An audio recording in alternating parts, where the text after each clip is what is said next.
Thank you, Madam Chairman. One policy we have in state and federal both, is we have private prisons. I'd like to know your opinions on that as a factor in driving prison population, and if there are any studies to show jurisdictions without private prisons and with private prisons and the rate of incarceration and the length of sentences. Who wants to jump in? So I think private prisons definitely help keep mass incarceration in play in this country, because they provide space to hold people, and they take oftentimes the kind of the easiest cases, you could say, and charge the government the most to take care of people, and do a really poor job of it because they have absolutely no government oversight. But the private aspect of incarceration extend far past prisons. Oh, and this is important because, particularly important to women's incarceration, because about half of women are actually incarcerated in jails rather than prisons. And jails use a lot of private contractors that make it hard and difficult to we were talking about family separation.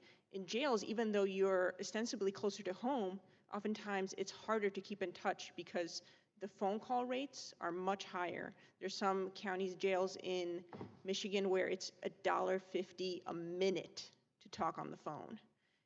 Jails are more likely to have letter bans, so literally banning letters from home. Your kids are relegated to a postcard size that's public. You can't put it in an envelope to communicate with your family. And visits are often turned into video visits. So a company comes in and charges $20 for a visit, and your family still has to drive to the jail, but they can't see you. They're put in a separate room with a video monitor. So yes, there's a lot of private companies benefiting from mass incarceration and making things worse within the criminal justice system. If I can just say that privatized prisons are, it's like a self-fulfilling prophecy. Prison is built in the state, and oftentimes if the bed is empty, the state is fined. So the state is going to do everything they can to not be fined to fill these beds. So it's like a self-fulfilling prophecy. No one wins except the people making the money. Tennessee is one of the worst states, I think, but there was the home of Corrections Corporation of America, which is one of the large private prison people. I was a state senator for 24 years and fought their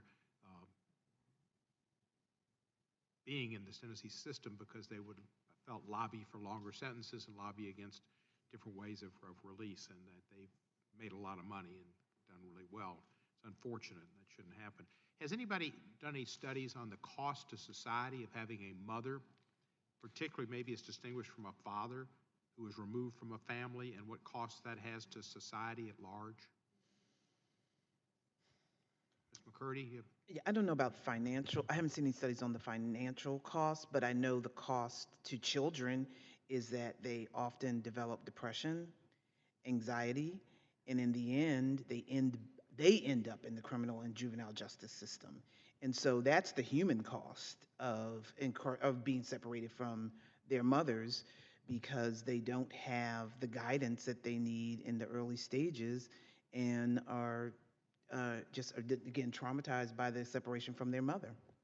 I can tell you my own personal study, which was we had two incomes when we were married, a family, and we had actually purchased our first home. We were actually brought property to build our first home when I was initially indicted, and when I went away to prison, we went to a single family income where my then husband Adam had to take a different job because he couldn't take care of a 6-week-old baby with the hours, so he had a loss in income there, and then he became dependent on the state for medical insurance for the children. I mean, you lose.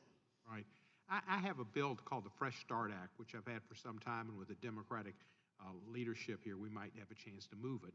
It would provide a pathway for expungement in federal crimes. If you have 7 years without any penalties and you have a nonviolent crime, you could get your record expunged. How would expungement help women, other prisoners, and family reunification? Expungement would be a huge benefit and a good example of a smart policy change. I am much, much more fortunate than most formerly incarcerated people in this country, but I still cannot escort my son's field trips under Ohio state law because I have a felony conviction. So despite, my good conduct since my release in 2005. So I would say that expungement, under appropriate guidelines with, whatever you've considered putting into the legislation would be a huge benefit. And there are an estimated 70 million people in this country who have some kind of a criminal record. So this is not a fringe issue. This is something that impacts an enormous number of Americans. Thank you very much. I yield back.